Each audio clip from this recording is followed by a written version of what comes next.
Okay, we're going to call this meeting to order. We do have a quorum present. Our first bit of business is going to be the pledges to the flag. Mr. Kidd, would you mind leading us in that? After Mr. Kidd finishes with the pledges, if everybody still would remain standing, I think Pastor Jeff Stanley is going to bring our invocation.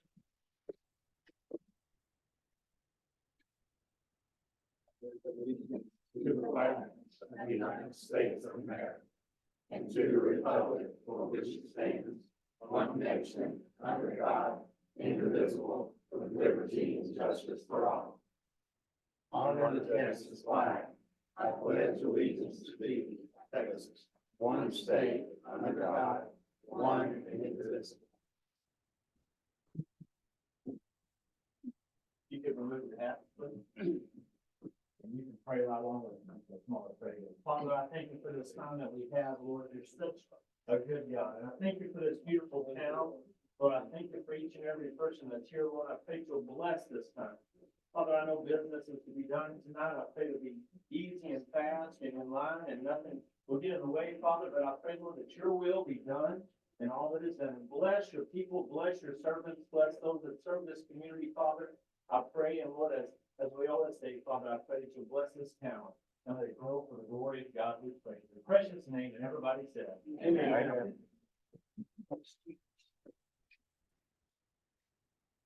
Chief, thank you.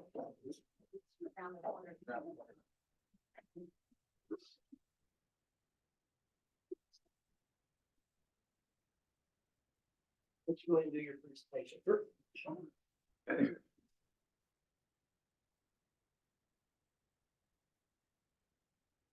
Introduce Chief Severance of the Cleveland Police Department.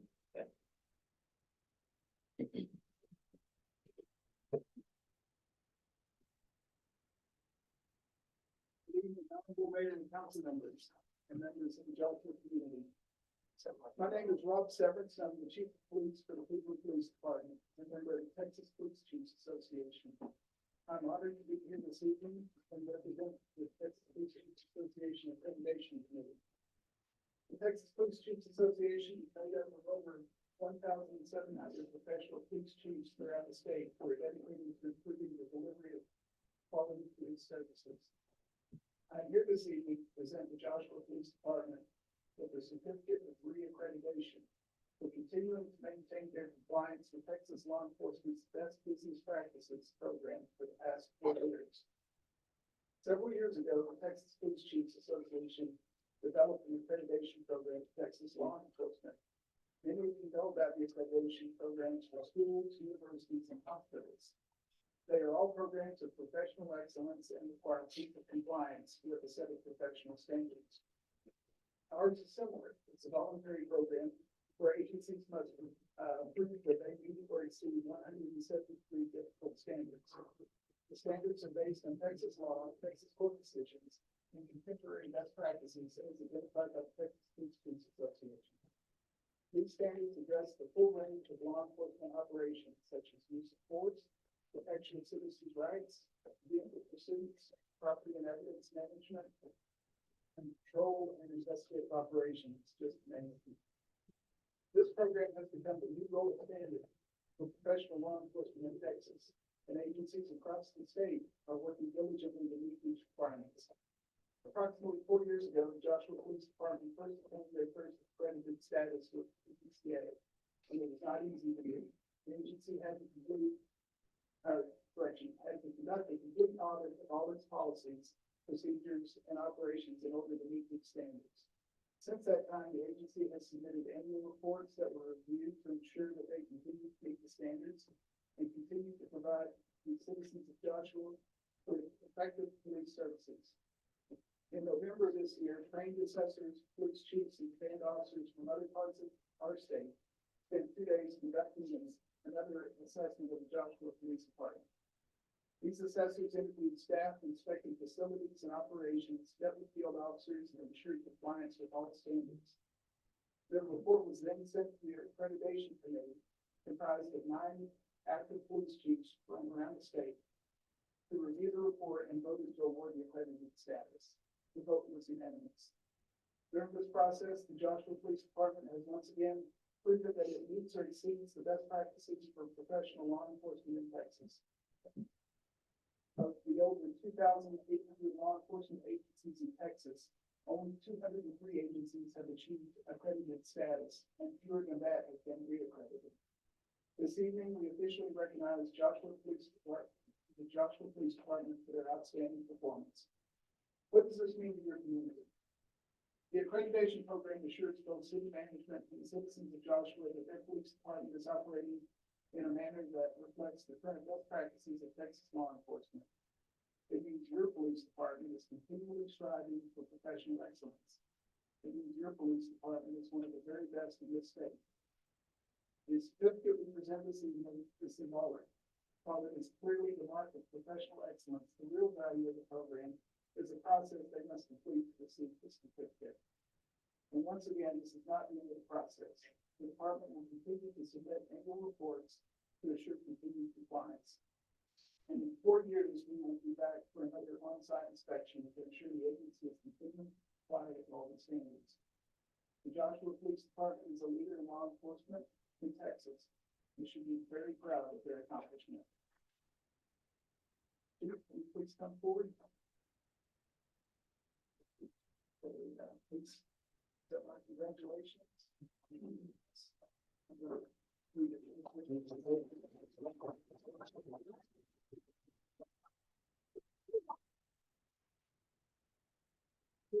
Association Foundation Incorporated. To all that see this certificate, know that the Joshua Police Department, having fulfilled the necessary qualifications in the mandatory requirements of the Texas Police Chiefs Association, the Texas Law Enforcement Best Practices Accreditation Program, by voluntarily proving their compliance with the Texas Law Enforcement Best Practices of the Texas Police Chiefs Association Foundation Board of Directors, is hereby award this certificate of accreditation. Effective this 26th day of November 2023 through 2027. And it's signed by the recognition committee chairperson and the foundation board chairperson. Again, congratulations.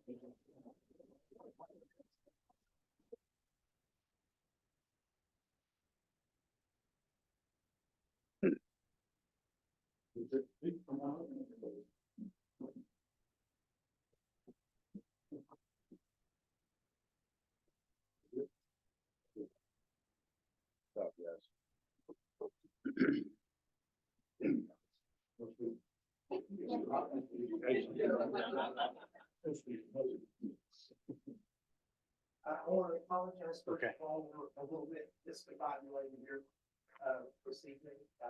We've got such wonderful things going on, our awesome awarded.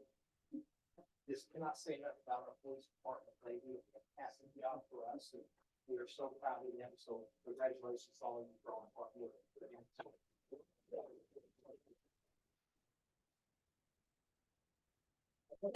People that come here to help us honor the First Assembly God Church of Joshua. 50 years of this church has been a cornerstone in our community. Pastor Stanley and I got to know each other pretty well in the past couple of years, and I feel real blessed by being able to be around. The first of all, I've got a proclamation I'd like to read. I'm always my wife has to define.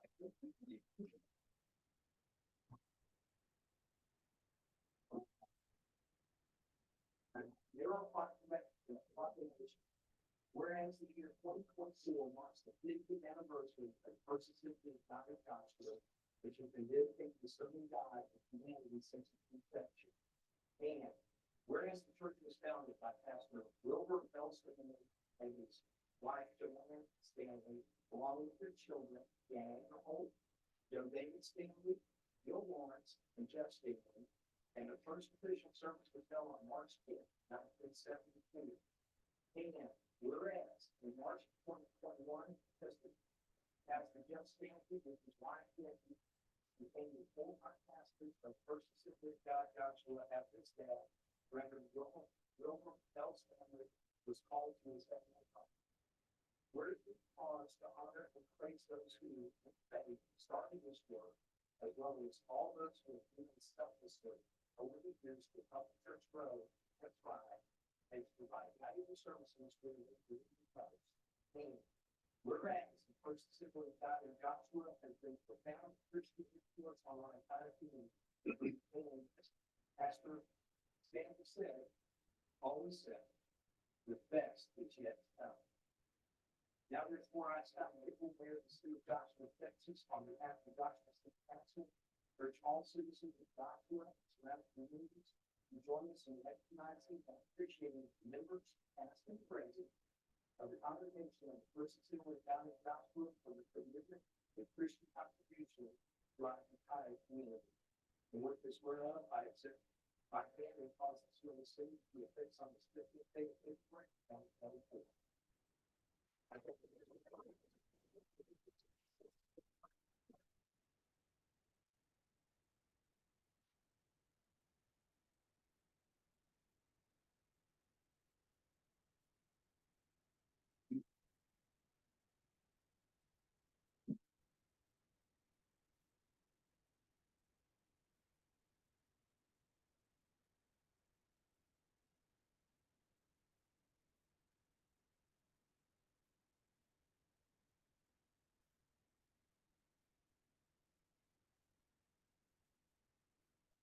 Flag that we would like to give to you. The flag says, with our greatest appreciation and recognition of 50 years of dedication, faithfulness, and fellowship, First Assembly of God of Joshua, anniversary day, March 10th, 1974.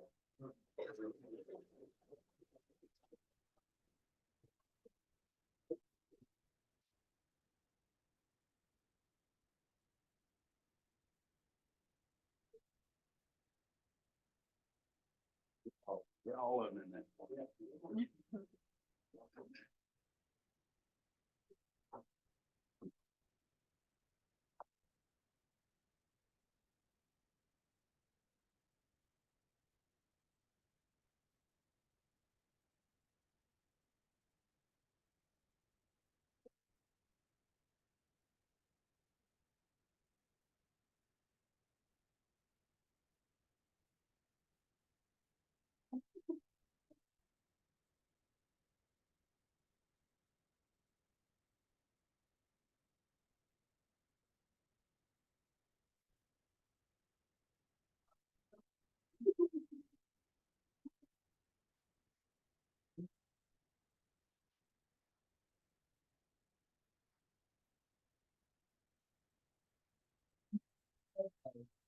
This meeting is recess. We're going into executive session immediately after this. So you want to snap the pictures real quick and everything, we'll get that done. And then anybody who doesn't want to wait around for us to get out of our executive session. Yeah, you're welcome. So. Thank you.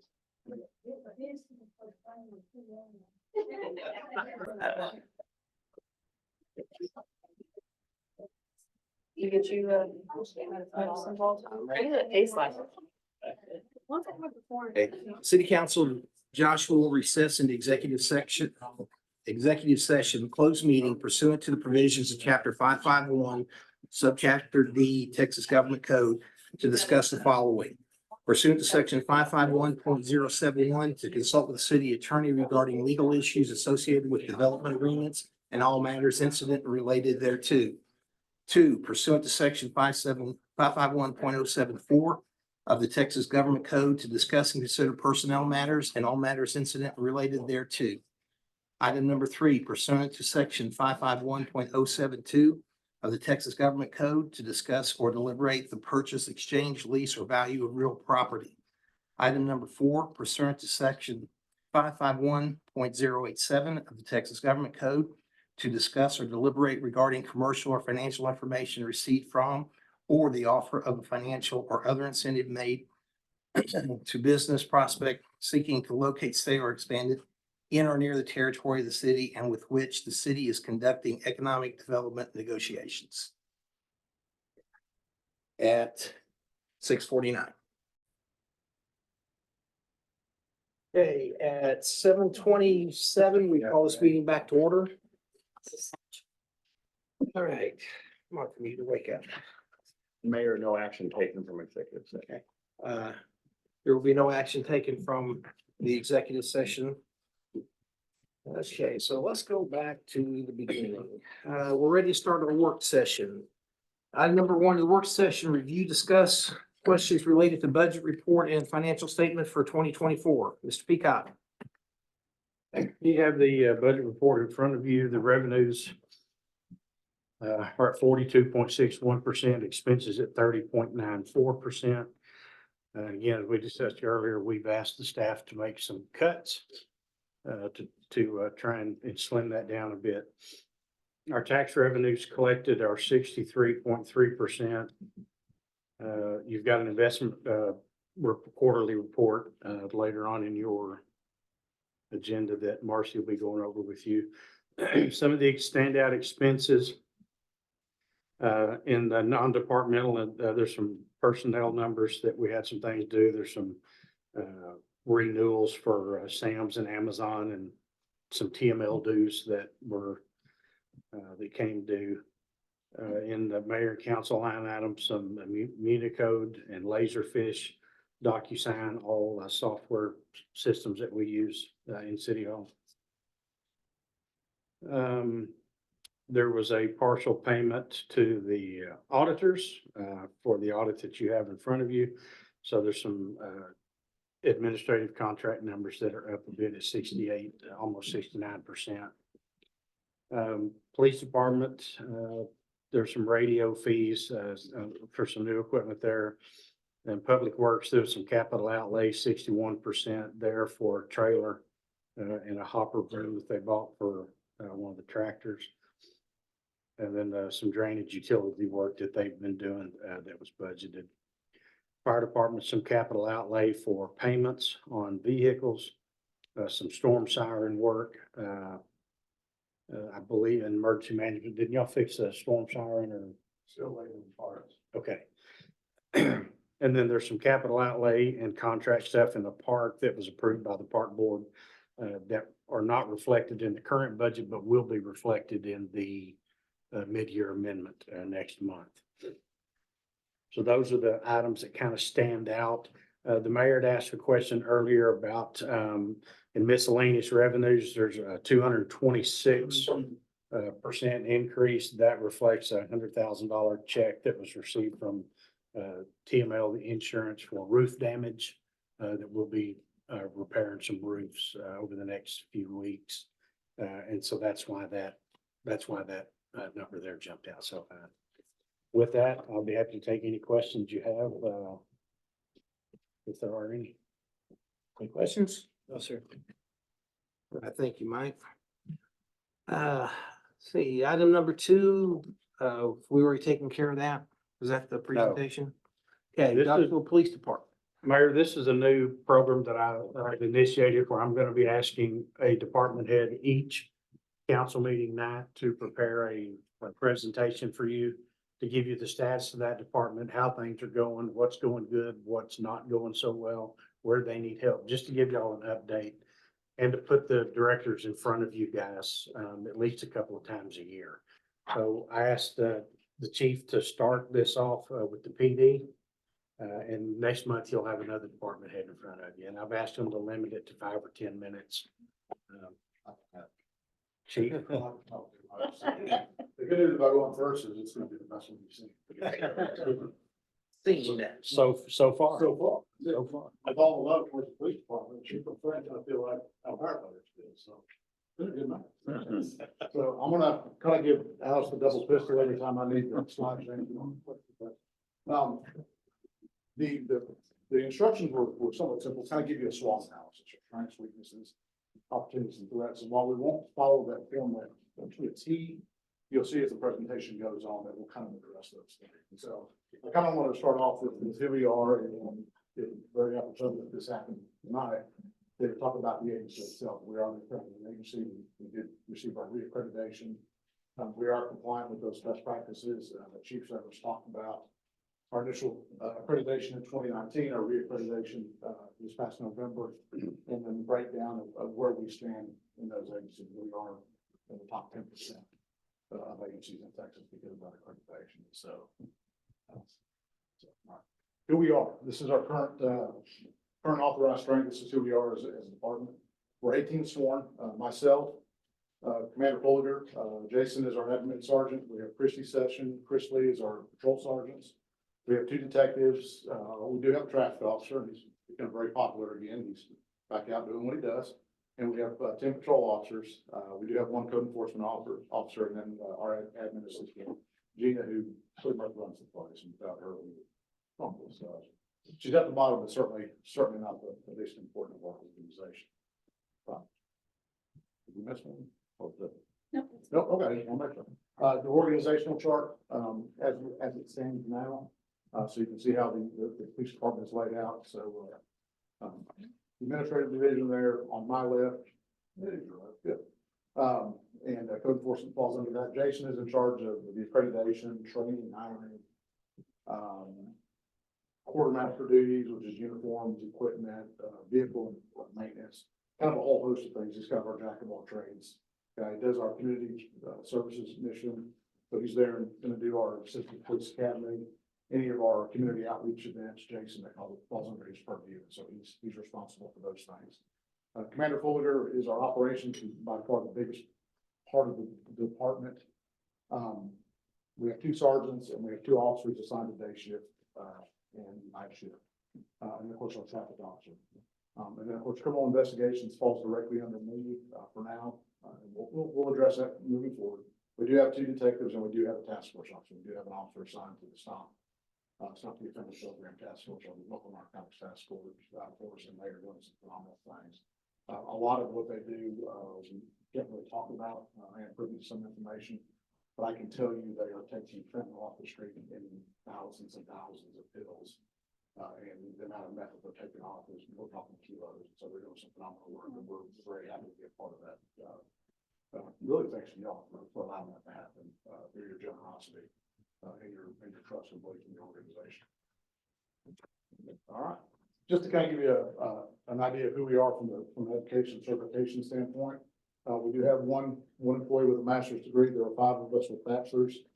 7 of us are master peace officers. We have advanced 4 intermediate. I have 6 mental health peace officers, 6 people instructors, and 10 alert instructors. And the alert is obviously the active shooter training, as most people know it. So we are very well educated and certified and trained, and we use that to not only improve on ourselves, but also work with the other agencies around us to offer them that training. Okay. Just some stats. I know you get some stats with your monthly report, but I want to kind of give you a little bit more of what we do. Back in 2023, we had almost 17,000 phone calls. That includes 14,000 self-initiated calls, 2,800, a little over 2,800 dispatch calls, 6,007 traffic stops. I didn't, sad to say I wasn't a big part of that. It's unfortunate, but I'll get there. But we did issue almost 3,300 citations, 4,000 neighborhood checks. Those are the officers that are actually in the neighborhoods driving around doing patrols. 19, almost 2,000 close patrols. Those are dedicated close patrols where we've been asked by different entities, different citizens to check on their houses while they're gone, check on the park, for example, check on businesses and things of that nature. We did have 172 vehicle crashes, with 52 of them being reportable. And so what that means is that of our crashes of the 172, 52 of them involve either injury or vehicles damaged to the point of damage. So what I'm saying, minor crashes, or just a fender bender, if you will. Those aren't reportable, so we just allow those parties to exchange information, which does satisfy the statutory requirement. We had 119 criminal arrests, and 2 detectives worked 226 cases. That's everything from crimes against children, crimes against persons, property crimes, a lot of forgery, a lot of identity theft, and that sort of thing. So, one kind of bring you aware, this is what we do day in and day out. This is what comprises our calendar year. Our fleet, as it exists now, we have 9 marked vehicles and 6 unmarked vehicles. And so you kind of see the breakdown there of what the assignment is and what their purpose is. And so you can see that. Actually, I won't worry with some of that. Some of the things that we're moving towards Currently, right now, we are actually upgrading our fleet to Cradle Point, which is allows us to connect to the internet. 5 of our vehicles have wireless routers that are a decade old. And so they're unreliable, but we have been able to, utilize some funding to buy Cradle Points, which is going to give us 4 and 5G capability to connect to the internet. And as we move into a new CAD RMS system, October 1st this year, along with the rest of the county, it's going to be completely cloud-based. So we'll have to have that reliable, fast internet connection to actually go out and do our job. So we're moving in that direction from a technology standpoint. Some of the things that we're looking for in the future, we're going to have to replace radar units in cars, MDCs, computers, like in technology. It becomes obsolete, so we do have to replace those. The radios that we're using, not only the portable radios, but the in-car radios, some of those are in excess of 10, 12 years old, and some of those are going to have to be replaced as technology changes, as encryption changes, as the compliance needs get stricter, we'll comply with those, that will require some updated equipment, and then, you know, patrol rifles, some of the more bigger ticket items that we're gonna have to look at replacing in the next couple of years. Our facility, we'll call it the elephant in the room. Certainly not a stranger to the building that we have, while we're very grateful that we have it. This is what it can certainly consist of, and some of the issues that we're facing. And I'll try to be quick about this. We are in a 4,600 square foot facility. We only have space for 6 covered, we don't have 6 covered parking spaces, but we have 8 marked units. So 2 of the units don't get covered until the hailstorms come. We don't have a way of protecting those cars unless we move into other facilities around the city, whether that be City Hall here, behind the annex. We've actually run them down to gas stations, car washes, just trying to protect them while we can. We don't have enough officers. I've got officers and people doubling up. Our code enforcement officer works out the closet, unfortunately, but you know, we make the best of it. We don't have any conference space. There's no conference room. We don't have enough lockers for sworn personnel, so not everybody has the opportunity to have a locker to store their gear, store their body armor, and that sort of thing. We have our locker room is co-ed, like in the double order. It's everybody has it's one room. We built our own changing room within that room, but there is no privacy. We have no showers. We have no workout room. We have 2 bathrooms, 1 female, 1 male. Neither one of them are ADA compliant. We have an ad hoc interview room. We basically took a closet and made it into an interview room by putting in the camera. But it's certainly not made for that. And when you're interviewing suspects, all of that ambient noise, including trains and that sort of thing, bleed into those. So it makes it hard to hear video when we're reviewing video and interviewing suspects. Our storage record room we're out of space there. We've done the best we can to organize by purchasing Michelle. Moving things around, that part of the room, that part of the building actually leaks. There's water damage. Water comes through the roof, down the walls, into the carpet. That's the cabinets rust the bottom from that. We have no dedicated juvenile room, and so we've designated offices for juvenile holding, but we have no place to actually secure and isolate a juvenile when we bring one in on a detainment. Our lobby space is you know, two chairs and a window, and so when someone comes in, we have no place to really interview them. And we have multiple people in there. There's just no space for them to come in to speak with an officer. Our evidence and processing room, storage is small. It's not segmented. It's not ventilated. If you come into the police department through the front door, I promise you by the time you leave, you'll have the munchies. And that's because we cannot get the smell of marijuana and other things out of that building. So it's just kind of walks through. And so a lot of us have become nose blind. I like to blame that for my weight gain, but it is what it is. But that's one of the things that we struggle with, is the ability to ventilate. We don't have separate storage for firearms. We don't have separate storage for narcotics, and we don't have separate storage for money. And as I tell my guys, and I'll tell you all, those are the 3 things that will get you indicted and put in prison. And I was not built for prison. And so we are in compliant, obviously, with our accreditation, but that could be better. We really need to isolate those items, keep them separate because of the amount of oversight and accountability for those items, again, the narcotics, the money, and weapons. We'll move on to the next screen, please. There we go. So what we'd like to achieve with the new facility are facility enhancements, and I know that was, several options coming up, but obviously we'd like to have some dedicated and gender-specific locker rooms in restrooms. So I'm not gonna be able to see the males have a space, females have space, which includes the ability to take showers, clean up. You know, part of our job, we get dirty, and that's sort of thing, we have no place for them to clean up, no place for them to wash gear, wash uniforms, you know, shower, clean up, that sort of thing. A training facility, physical fitness is a big thing with us. It's part of our overall wellness package. And mental health is huge, but so is physical fitness. And we don't have a place for that to happen. We allow officers to work out. They can go to the fire station. Several of us have gym memberships to work out. And so we do try to take advantage of that. But with that, we have no place to secure anything when we're on duty. So we're somewhat wrong with that. So I'd like to see something inside the building, inside the security area that allows the officers to take that break, to relieve some stress, work out, or even just, you know, some sort of meditation or anything that just to kind of alleviate that stress. Like I said, it goes to their overall mental and physical health. Office space for current projected personnel, and we'll move forward to that. But as we grow, we're going to need office space for detectives. We're going to need office space for report writing officers, code enforcement. Those things are going to, you know, require more space as we grow and the department grows. And we simply just don't have anything available in the police department as it currently sits. Expanded evidence and processing, which I alluded to, proper ventilation, the big one.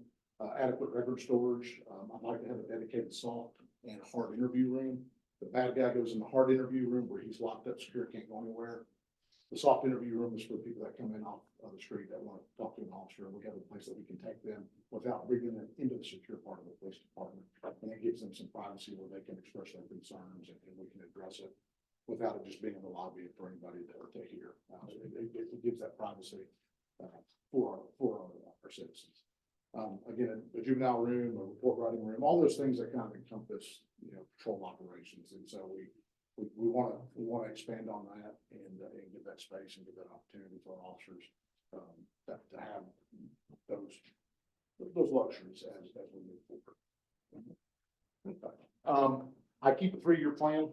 It is my living document. And the next couple of slides, you'll see it. We'll just start with this one. Every year, and the next budget year, the next fiscal year to it. So right now, we're on the 22-23. Some items are marked in green. Those are the things that we've asked for. Some items have been crossed through, things that we did get, some things we didn't get. And so this is a very, very fluid document. And so I included it because I want you to see how we work through our planning and over the next couple of years. And so just to kind of give you an idea of what that is. Like I said, some of those things we've been able to accomplish, some things we haven't. Some things are actually in process.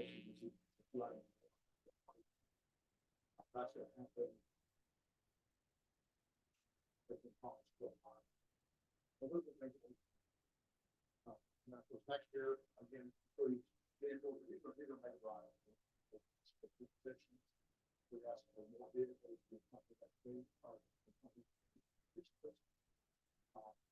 Things that we want to do. Personal.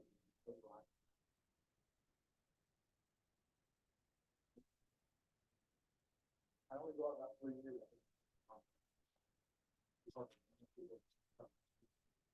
This gives you an idea of the life of the house. Yeah, thank you. 125, 4.6. Oh, yeah, well, there you go. That's I gotta have a look. I didn't, I'm like, but anyway, this is our time. So I had access to it. And I heard something.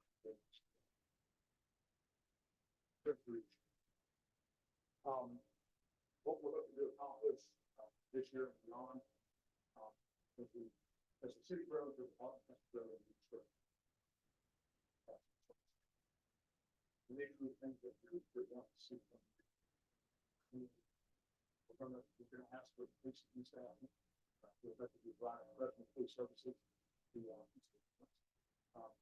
as we grow, supervision is going to grow.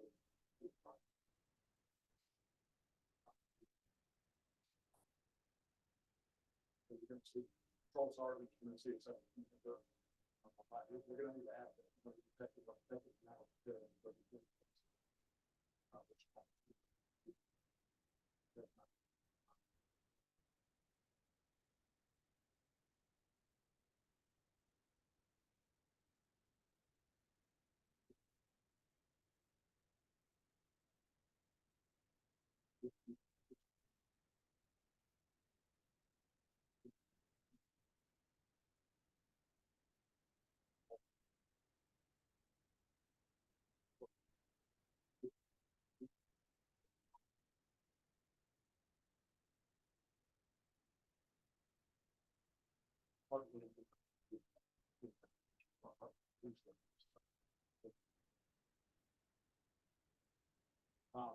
Second code enforcement officer.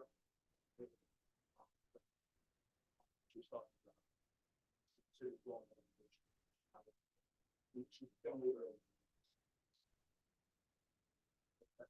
That's part of the point.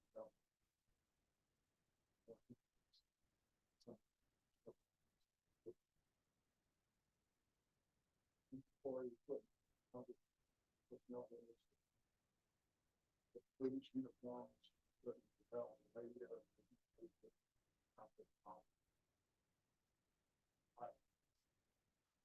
Last slide, I call this one. This is what I'd like to see. City. This is how I envision it. Certain. But this is how I envision it. What we should be doing.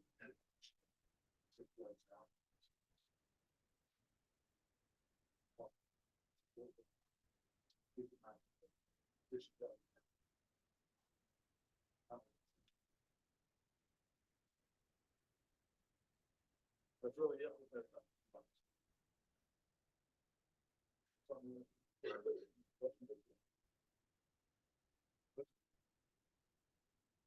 I noticed in the staff report, we lost Oscar.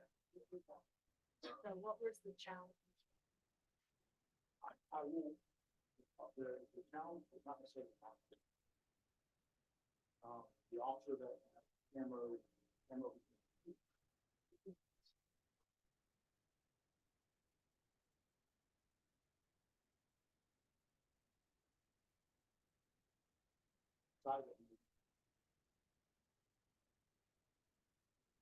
Officer Smith. I think committed. To the program.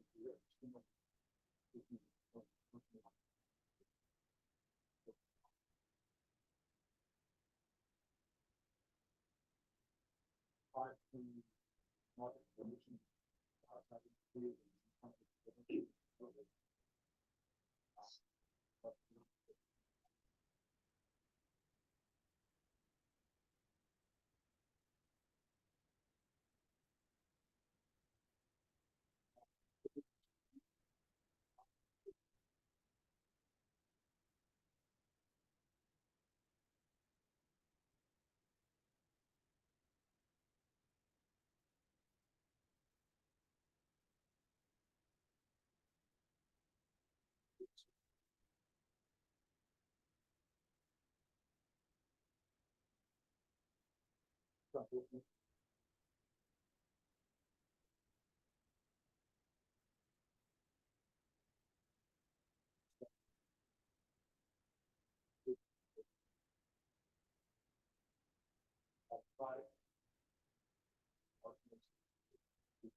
Questions? I think this presentation.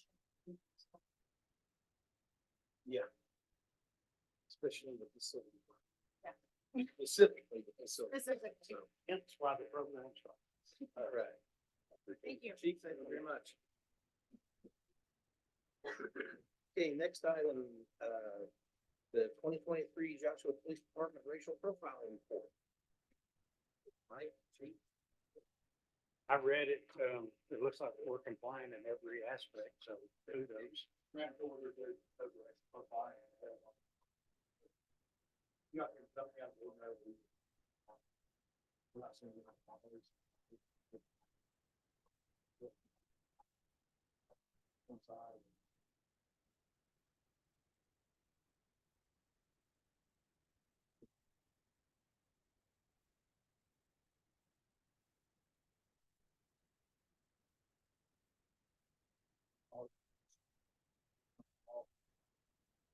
Process, because we have to do it.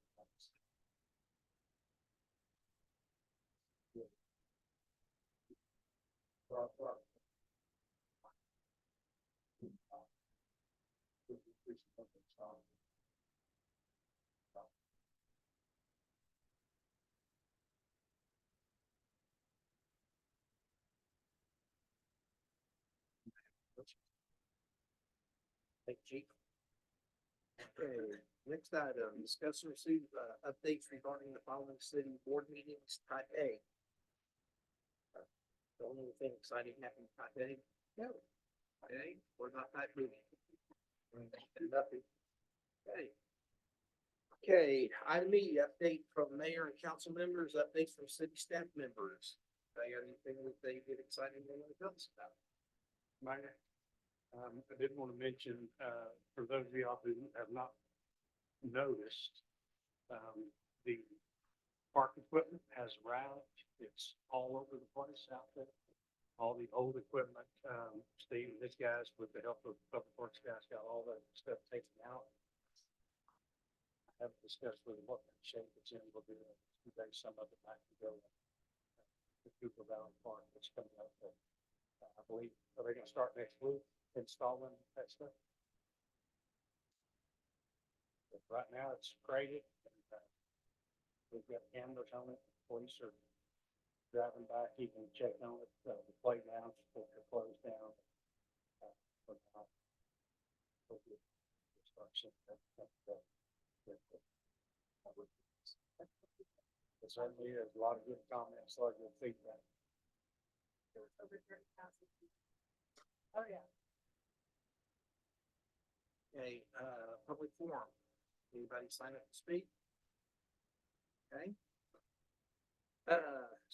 We did the police department proclamation, okay? Okay, we're at the consent agenda. Item number one, discuss, consider possible action on January 18th, 2024 meeting minutes. Do we want to do these all in one, or do we want to do them separately? All in one? Okay, item number two is discuss, consider possible action on a resolution approving the city of Joshua investment reports for quarter ending December 31. And item three, discuss, consider possible action on the development agreement between John and Mary Maldonado and the city of Joshua. That's just our normal monthly development agreement. Make a motion.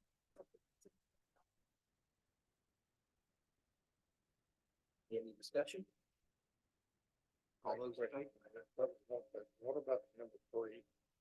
You know, since we're approving the motion. You mean number two? Number three. Prepare possible action on development agreement. It's just our standard accepting the changing of the development agreement. Okay. Thank you. Okay, the resolution according to the investment report is just a standard thing. We don't need to do anything special on it. Okay, so we have motion second, motion by Shelley, seconded by Angela. Any more discussion? All those in favor? It's unanimous. Okay, regular agenda, item number one, discuss, consider and possible action on accepting fiscal year 23 annual audit financial report. Mr. Peacock. We have the auditors here tonight to present the audit to you. Patiently waiting to give your financial overview.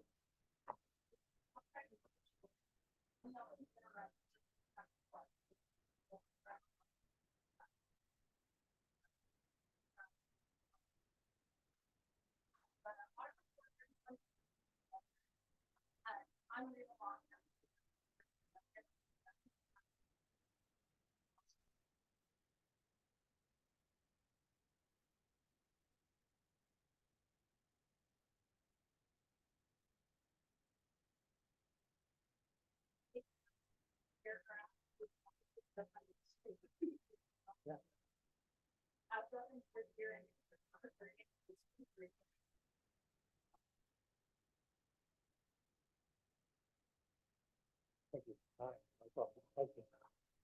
There's gonna be a quiz. There's gonna be a quiz. Okay, so In our opinion, financial statements are presented fairly to all members that, in accordance with, county principal should. That's the thing that I modify audit.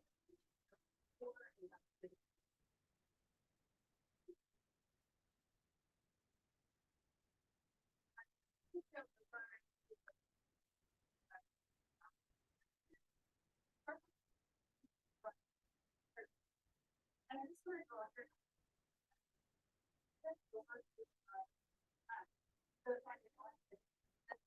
For the fiscal year 2023, is compared to the fiscal year. Because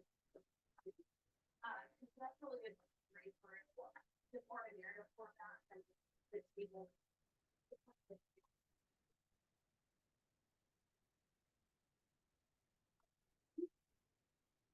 We'll go next to the balance sheet. So this is the balance sheet of the governmental fund. There's the general fund, the service fund, capital improvement fund, and then our last column is of the governmental fund. So there's several smaller funds. At September 30th, city has total assets of about $9.8 million. This was down about $2.5 million from the same number at the end of 2022. And most of that is because you guys had quite a bit of ARPA funding for like federal COVID grant money that they gave you as was wanted to do that this year.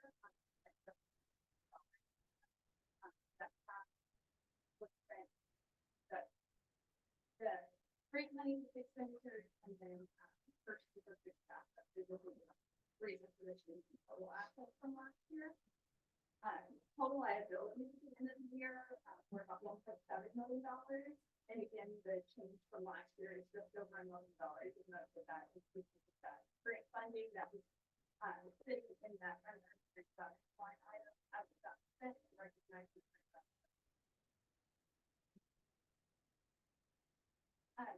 It's going to be your total fund balance is $8.4 million. And of that, just about 1.3 million is unassigned, so that's what's available to the city to use for its regular operations, and then the remaining part of that fund balance is restricted for various debt service capital. Kind of page now, and then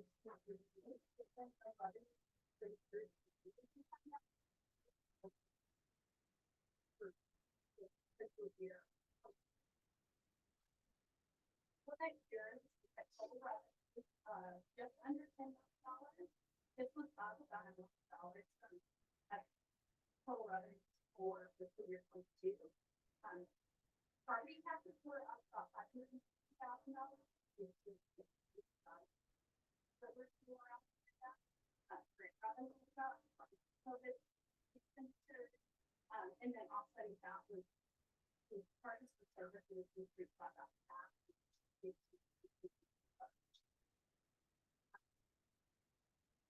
Our total expenditures down to the bottom of the page were $4.7 million.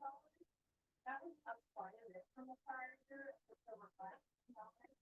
And most of that is because of the capital asset purchases, that very bottom line. $4.6 million capital asset purchases, and then also your debt service payment when it's right below that, we have other sections important to use this, so that's transfers between the funds and then the proceeds from the new debt that we issued this year. That's about $3.4 million. And that brings us to a net change in fund balance to what would be the equivalent of what we net use that. And it's actually net loss this year of about $1.3 million. So somebody out your beginning fund balance to give us the end fund balance.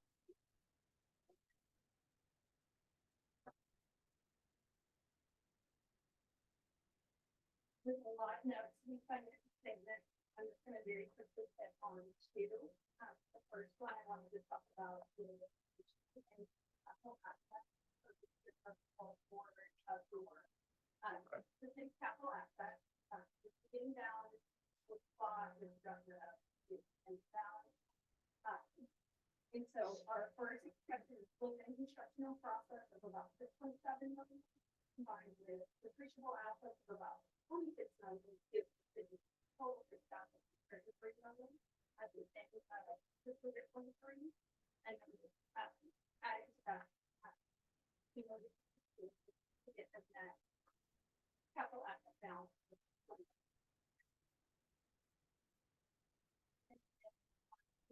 31 is more for long-term debt, and that's for the what the cost of that is, and that last all to what this is to. So this year is about $50,000. That increased by about $30,000 for the two tax year. Prior to for this year, and your debt service is due more than is about 1. There's a breakdown of all of the payments from the different debt service payments that we owe each year.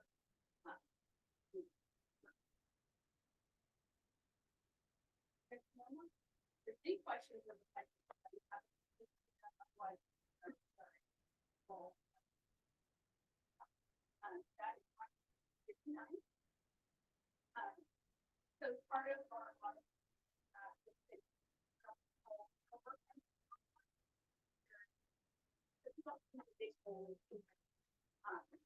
something happened in a statement of financial statement or that, and we're looking for material weaknesses, which would be a larger, this is a big hole in that now, or there's what we call significant deficiency where it's a big problem and it's fixed, but it might not result in severe in the first. I'm happy to report that she did not identify any significant deficiency or material weaknesses. If you remember last year, we did report a significant deficiency. And I know Joanna and the department is very hard to correct all of that.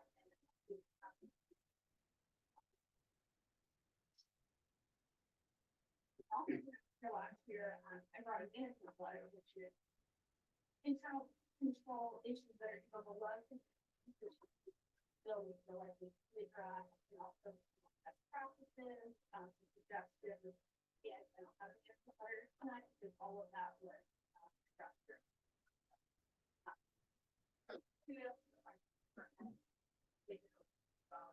Taking that as a checklist, we go through everything. So tonight, exactly what we done. Very happy to report. Concerns about internal control. This letter also states that we can identify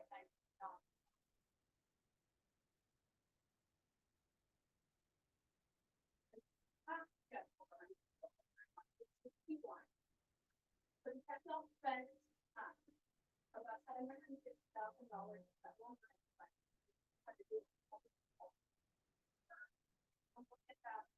What was purchased for those federal grant funds to make sure it was compliant.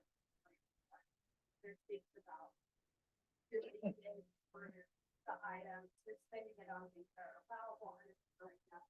Federal does those expenditures to make sure that all the great federal grant spent up. And happy to report, I just not any non-compliance right now. So that's basically what this report is saying. We had an unmodified statement, and now we've got a final statement and then under the federal award section.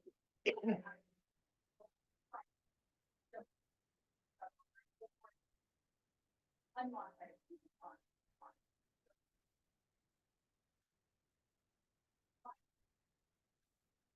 A lot for a huge report, but how do we answer questions now or after tonight?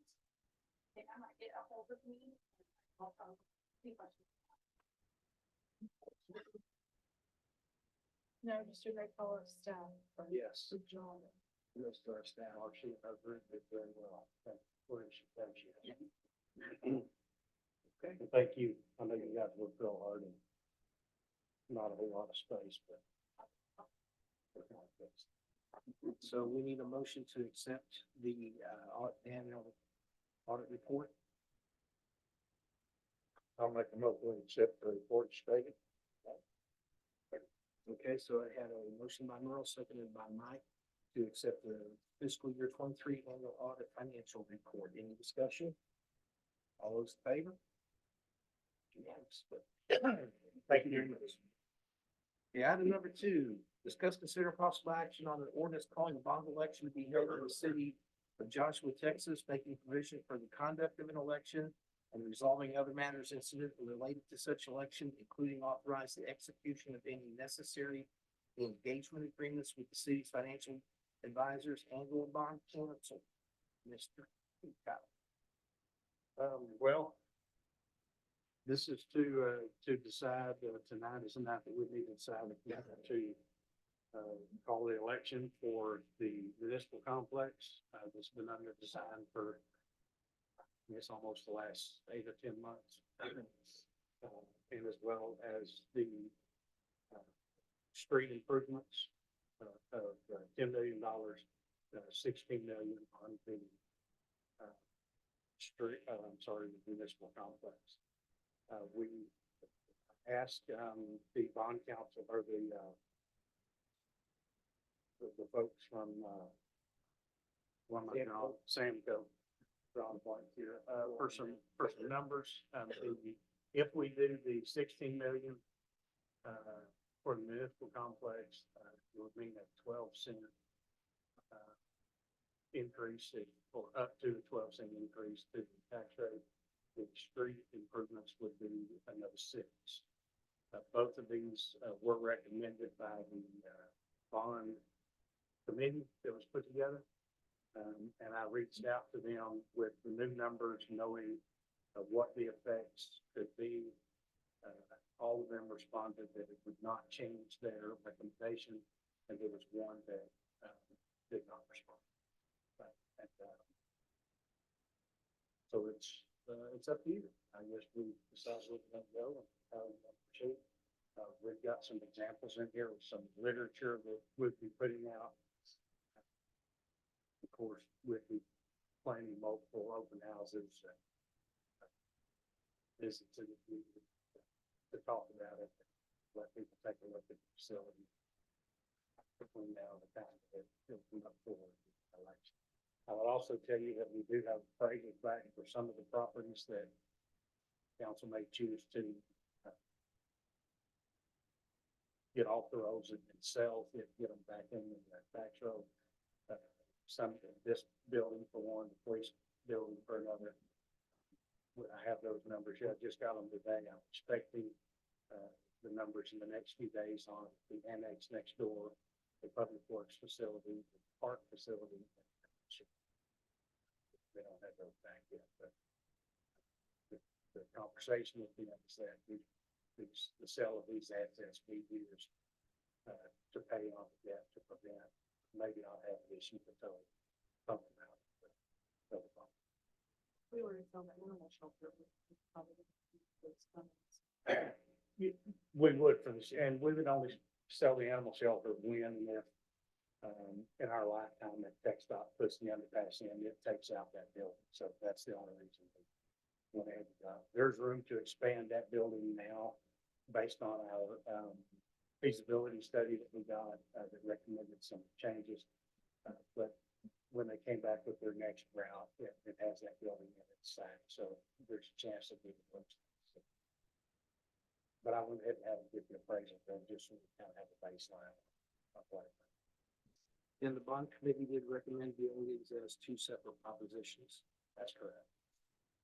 And then we have someone from Samco here tonight. If you have questions about the rates and how this would look, I'm sure he's on.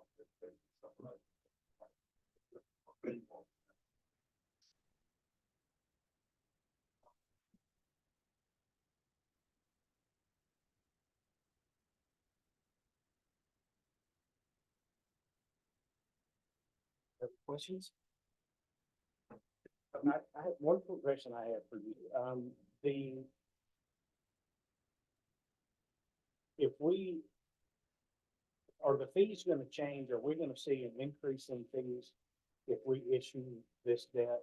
Like periodically, maybe we take 2 or 3 streets, bid it, build it, and then a little while later we sell more. The bidding or as far as the consultant, bond counsel and all that. So basically, The cost to issue. yeah, so those debt. look, that's a great question. So right now, Stamco, if you get economies of scale by doing larger issues all at once, than doing smaller ones multiple times, but it's not a giant difference in that. If you basically say you want to issue bonds or debt, if the projects are needed, so, but if you do more at a certain time, at one time, it's a little bit cheaper on this line. So the first bond you issue, the first dollar you borrow is the most expensive one.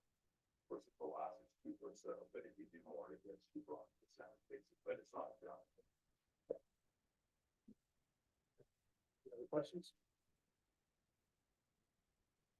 What's the current bond rate pretty much So going? we ran the numbers at 4.75%. If we get in the market today, we would expect to get a better rate, probably close to 4%. But as you know, there's been a lot of volatility, not just, month to month, but even day to day. But, right now, you can probably get close to 4%. I'd say we ran at 4.75%, but we do know there's inflation out there, right? Other time, so this was at the bond election, and then this summer, rates could move up, somewhere to 5.5%, but the price was at 4.75% just now. So it's also to be conservative, the growth projections of the taxable value of this year, we hope it is grow even more, and the tax rate, less than that, but we want to try to be conservative to hold the percent. Try to come in ahead of that. Is there any anticipation because of the national election this year affecting those rates?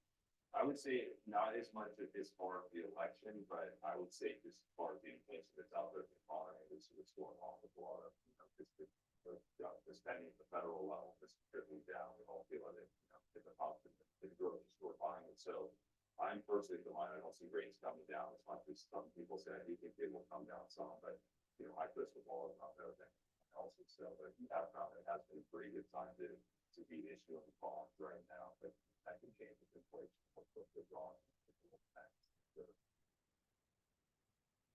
And authorization to approve bonds that we have to issue that in a certain time, up to the full amount. It's sort of great one to Bruce about force. That's something right there. The wording on the bond, when we put it on the ballot, we want to word it so that people understand that we are not going to issue any more bonds than we would need to. How does that wording need to be portrayed? So we're the financial advisor, you have bond counsel that drafts everything for that, and that's the statutory requirements of the, every bond is asked to general. So the language that's in the ordinance that you have indicates what the language will be that spells out what the projects are going to be for the 2 propositions that's required by law for the different items. But what that money can be spent on with it, not to exceed the 10 million, 16 per project. Yeah, we don't have a lot of flexibility in our wording on a block proposition. So that would be part of our sell job. That'd be part of the public information aspect of it. Anyone have any more questions? So I know we had a conversation last time about when it goes to vote, and if it's turned down, then we have to wait a period of time before. No, that was the understanding, but no, turned out we have an election. There's no limit, there's no time after. But does that limit our, if, because this is specifically on bonds, if we were to look at some other financial aspect, we have to wait 3 years. So And also, I'm sure you all get this, I just want to make sure you know that just because you call the bond election, and even if it passes, there's still another decision of whether to do it. So, Right. I mean, there are still multiple decisions we make before we put the shovels in there. We're still talking about 18 in tax increase. Could be up to that. It's based on the interest rate. I mean, I honestly believe that it will come in something lower, but again, that's another decision for y'all to make. If you go up. Yeah, we assume 10% growth in taxable value, next percent, 10%, zero, all the years after that.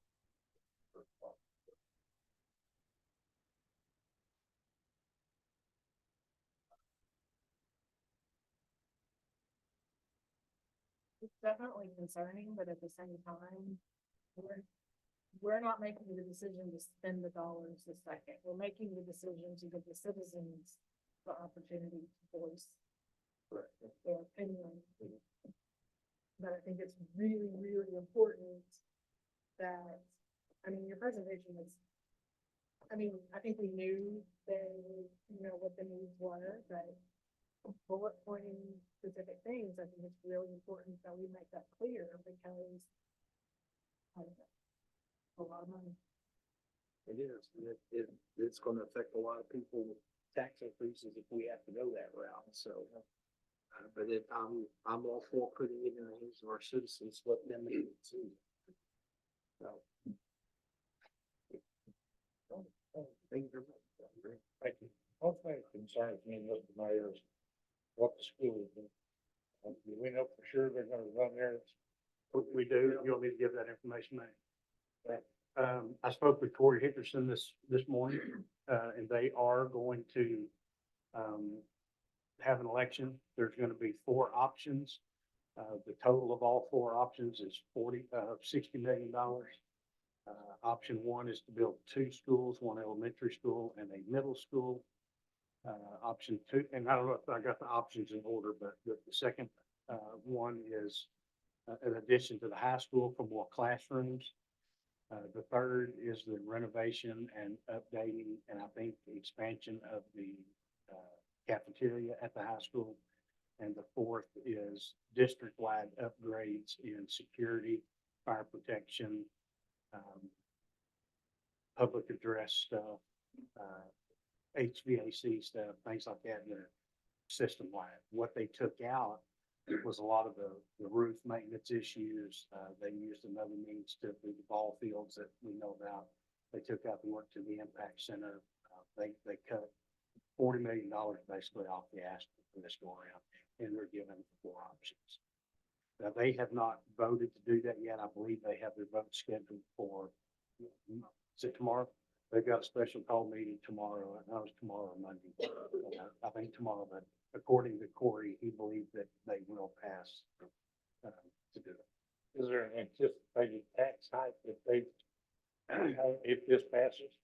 I'm sure he has it. I didn't ask him for that. He didn't give that to me, but No, last time when they did the presentation, it wasn't. yeah, actually, I think what he said is that by the time they get it done, they'll be relieving some debt and Yeah. they won't be increasing the taxes to go. He did say that.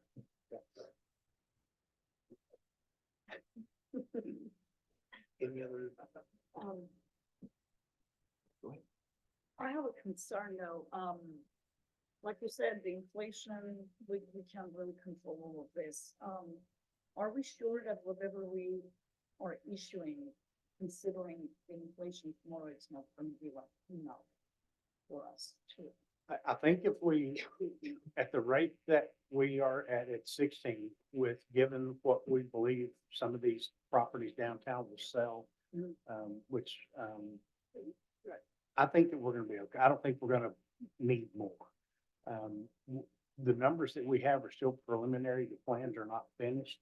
So we still have value engineering to do. I mean, the overall cost of the project could come down significantly. We can make some changes and things that impact the cost to build it too. So there's still a lot of variables out there. The 16 is kind of what they're saying is a kind of an estimate to not to exceed. For the streets? The streets, they have projects recommended. Main Street is included. I think Stadium is on there. There's, county, 904, is on there, or Indian Hills, I think you may call it. There's several streets that have got listed, and then there's also alternates. If there's additional funding, there's more to be done. Advertising for that include what we asked for before, and did you follow through on what we, for previous funds, did we spend them the way that were? We have, the bond language identifies the projects and then some alternates. So in the past, we have done the streets that were listed. The last bond, we still have, I think, a little over $2 million, somewhere around there. For Main Street, we haven't done that yet because we're waiting on the water line. So that money's still there, but it called out Main Street, Santa Fe, and Fourth and Santa Fe are complete. Important to call out, we've done this before, and we did what we were supposed to do. And we can show that, we can show start and end dates, what the total costs were, and, you know, that's an easy thing. And we can show that for the last 2 or 3 street funds. Thanks. Okay. Thank you very much. Okay, so at this time, do we have a motion on bond election? I'll make a motion that we move forward with calling a bond election. Have a motion by Mike, seconded by Shelley, to call a bond election to be held May 4th of this year. Any discussion? I guess all the literature is gonna be done and put out. Yes, sir. Explaining everything. Like if it passes, it's. Yes, and the examples of that, some of that are in here, and also what we can do and what we can't do, all that stuff is in here. But it's gonna well call out the cost. What's the cost of having a construction? It's all about the same, so be under 5,000, because we're doing it in-house. If we end up with a general election, it won't cost any difference, maybe just another $100 difference. Any other discussion? Okay, so we are voting to, we're gonna vote whether or not to call a bond election for May 4th, for the municipal complex and street bonds, Proposition A, Proposition B, however they're worded in the bond ordinance. All those in favor? No. Okay, that's 6-1.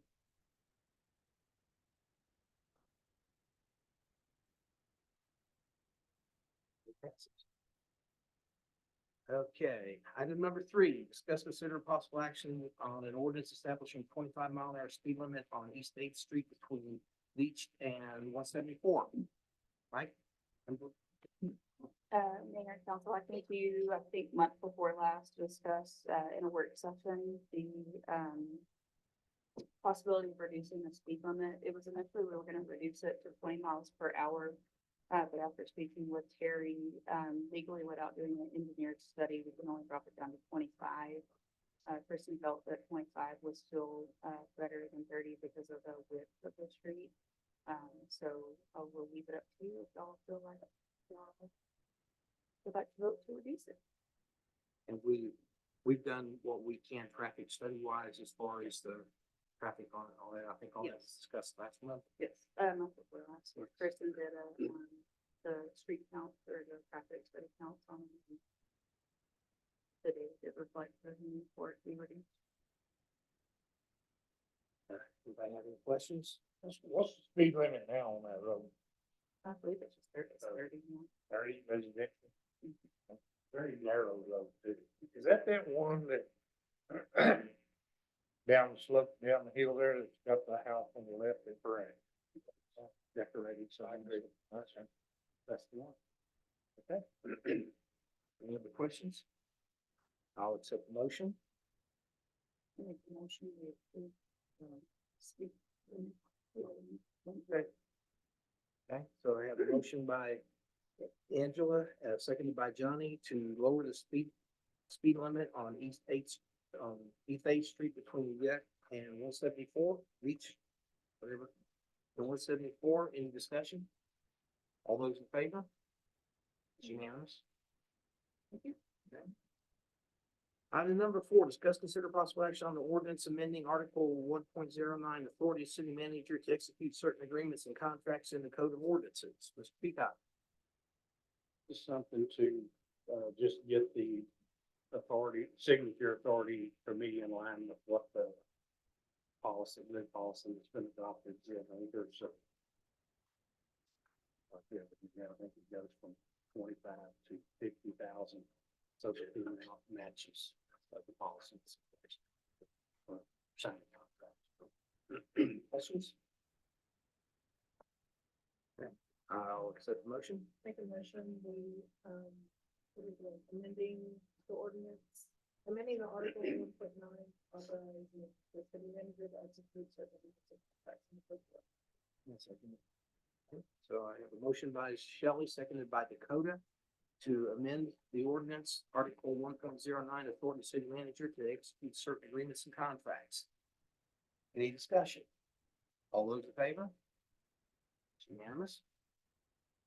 Item number 5, discuss consider possible action on awarding a bid for roof repair and replacement services to Jimmy Pressure's Roofing in the amount of $111,096.17.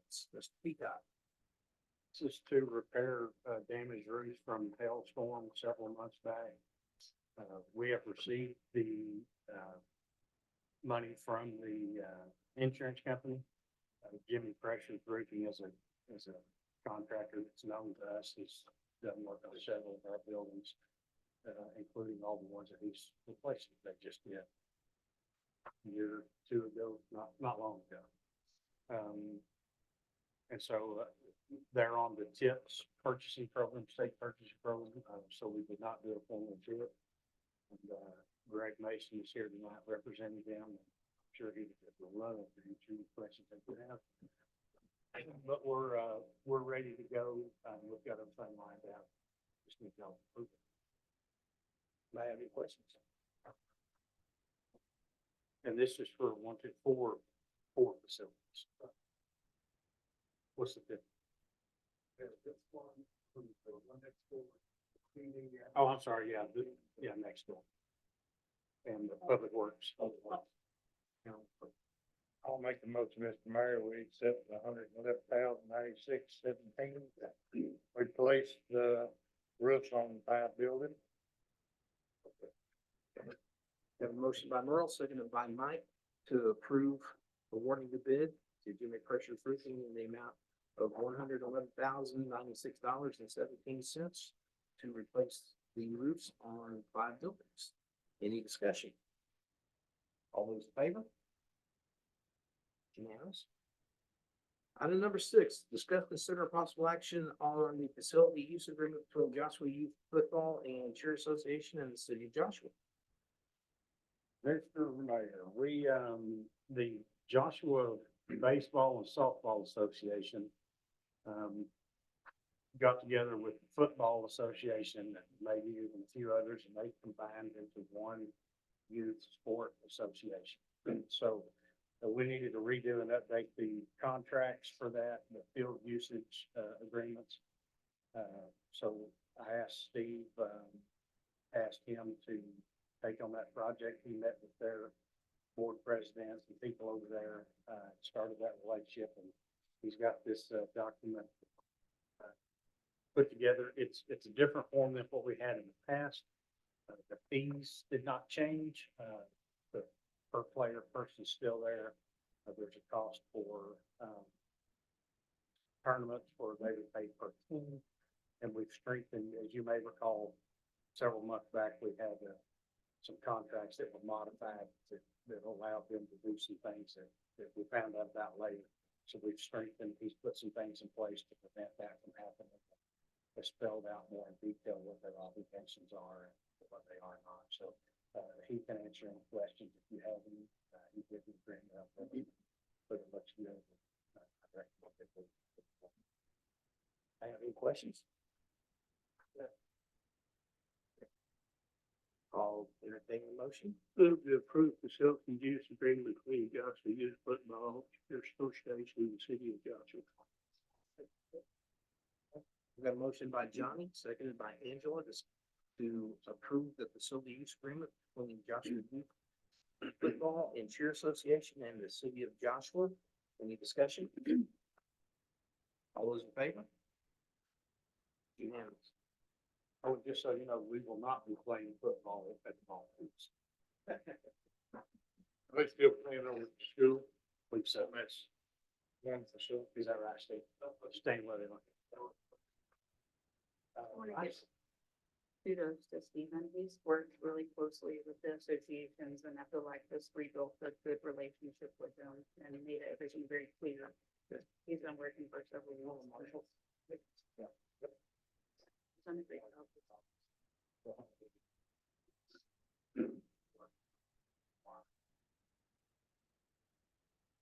Thank you. Mike, I thought, we were gonna have a report from Marcy. Is that, did I misunderstand that or? It was in the consent agenda. Okay, so we didn't need her to talk about anything or stand up? Unless you have some questions, there's something you need to tell them. And you're very soft. She's losing her voice. So Then that that gives her a goes- microphone. Need a full report. Yeah. You notice I said, okay, and he said, no, I want full report. Okay, staff reports. Anybody have any questions on any of the staff reports? I would like to tell you real quick, we asked them for some cuts. They ponied them up, as much as what they could. And I think everybody's working to bring things closer together, save what we can save, and I appreciate all of their work. We've still got a little bit to do. March and I'll be going through some things over the next 2 days, finishing that up and start preparing the mid-year budget that you guys will see next month. How much savings can we save by not paying them? Oh my gosh. Or at least some cheaper paper. We have the soft version right here in front of us on this nice fancy computer we bought. Right? I don't know. I guess we could ask them. I'd like to see the dollars because I know it, a lot of companies, they've gone completely away from doing hard copies of anything like. I this. do not need it. Like this. I don't need that. We can ask them that question. Is there any obligation for us to get them? I mean, have a hard copy in Alice's office, but no. The one copy, but not. We can look into it and see.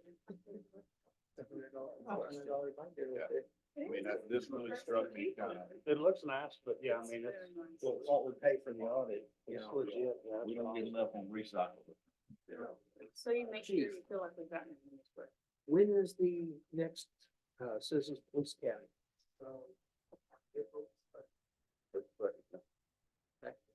And, okay, and that's what, Tuesday nights? When's the Or deadline for six? signing up? I'm gonna sign up. Yeah, I do that. Can't have you I out will running. not cut my hair. I'm Can't have you out running around. I'm just. Okay. I'll even wear high heels. Like I've said before, if you've not been to the academy, and I went several years ago, I probably ought to go through it again, because I want to go to the gun range with you. We don't need that academy to do that. What? How would the council feel about having a team building day at the range? You come up to my house. I'm working on that with staff No, we right can't. now. You're in We city will give you limits. an invite. We can choose as long as it's not malicious. I got no baby. That's one of the things I'm working on now with the staff, is some team building things, and that's one of the options. We'll invite you, all of you. Awesome. Awesome. Okay, does anybody have any, future agenda items that they would like to have brought up?